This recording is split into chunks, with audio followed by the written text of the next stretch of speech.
Pernah kepikiran nggak sih, apa senjata paling ampuh buat ngelawan kebencian? Hari ini, kita bakal bedah satu kisah nyata yang luar biasa banget. Kisah yang nunjukin gimana kebaikan yang tulus itu ternyata bisa meluluhkan hati yang paling keras sekalipun. Ini pelajaran penting buat kita semua, di zaman kapanpun. Oke, sekarang kita coba bayangin sesuatu. Coba deh, kalau misalnya ada orang yang setiap hari ngehina dan memfitnah kamu terus-terusan, apa yang bakal kamu lakuin?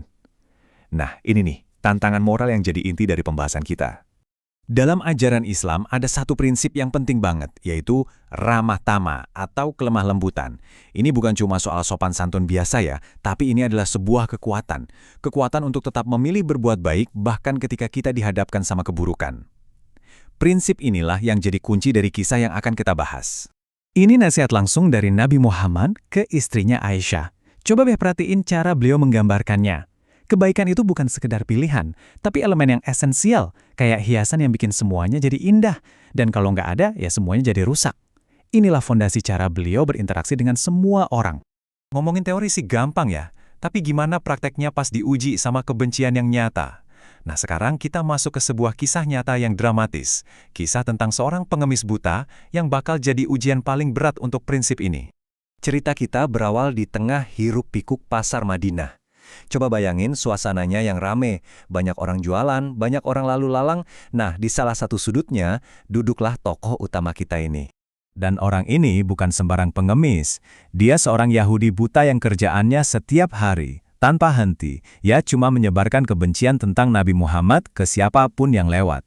Dialah sumber konflik dalam cerita ini. Ini bukan sekedar nggak suka biasa loh. Setiap hari, dia teriak-teriak ngeluarin tuduhan ini. Dia secara aktif berusaha meracuni pikiran orang lain tentang Nabi. Bilang kalau Nabi itu penyihir, pembohong besar, dan harus dijauhi. Disinilah ceritanya jadi beda dari yang kita bayangkan. Bukannya marah atau membela diri, reaksi Nabi terhadap kebencian yang begitu vokal ini cuma senyuman. Sebuah tindakan yang kelihatannya simpel, tapi penuh kekuatan. Tapi senyuman itu baru awalnya aja. Setiap pagi, tanpa sepengetahuan si pengemis, orang yang paling dia benci justru datang menemuinya. Beliau bukan cuma bawain makanan, tapi juga melembutkannya dulu, biar gampang dimakan, terus dengan sabar menyuapinya. Dan semua ini dilakuin diam-diam, tanpa pernah bilang beliau itu siapa. Rutinitas senyap ini terus berjalan setiap hari, sampai Nabi wafat. Nah, setelah beliau tiada, sahabat terdekatnya, Abu Bakar, dengar soal kebiasaan ini. Karena terinspirasi, beliau pun memutuskan untuk melanjutkannya. Tapi pas Abu Bakar mencoba menyuapi pengemis itu, dia langsung sadar. Walaupun buta, indranya yang lain kan tajam banget, dia langsung ngerasa ada yang beda. Sentuhannya, cara makanan yang disuapin, semuanya terasa asing. Si pengemis langsung ngejelasin bedanya. Orang yang biasa datang, katanya, selalu menghaluskan makanannya dulu. Aku bahkan nggak perlu ngunyah. Ini bukan lagi soal makanan, tapi soal level kepedulian. Sebuah kelembutan yang begitu detail, yang langsung terasa begitu hilang.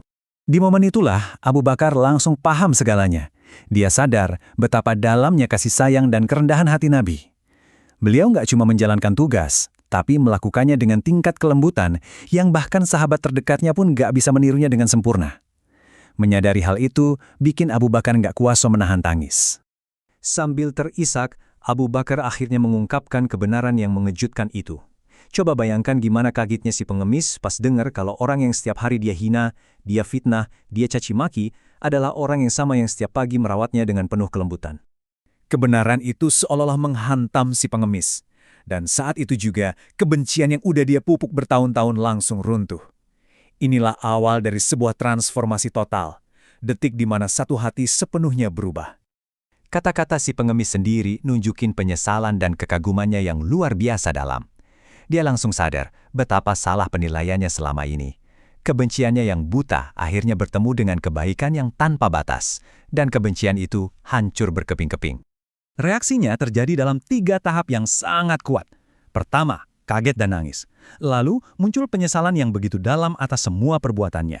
Dan akhirnya, di situ juga, di tengah pasar, dia menyatakan keimanannya. Hatinya telah sepenuhnya dimenangkan oleh kebaikan lawannya. Kisah ini dampaknya lebih besar dari sekedar cerita satu orang. Tindakan Nabi nunjukin kalau kekuatan sejati itu ada pada kelembutan, bukan balas dendam. Perilaku ini jadi contoh, menginspirasi sebuah komunitas yang dibangun di atas fondasi kasih sayang, dan akhirnya jadi daya tarik yang kuat buat orang lain. Nah, inilah inti dari semuanya. Kisah ini ngajarin kita kalau permusuhan itu seringkali nggak bisa dilawan dengan permusuhan lagi. Tapi, satu tindakan kebaikan yang tulus, konsisten, dan tanpa pamrih punya kekuatan super untuk menembus pertahanan paling keras sekalipun dan mengubah hati seseorang. Jadi, sebagai penutup, aku mau ninggalin kalian dengan satu pertanyaan untuk direnungkan.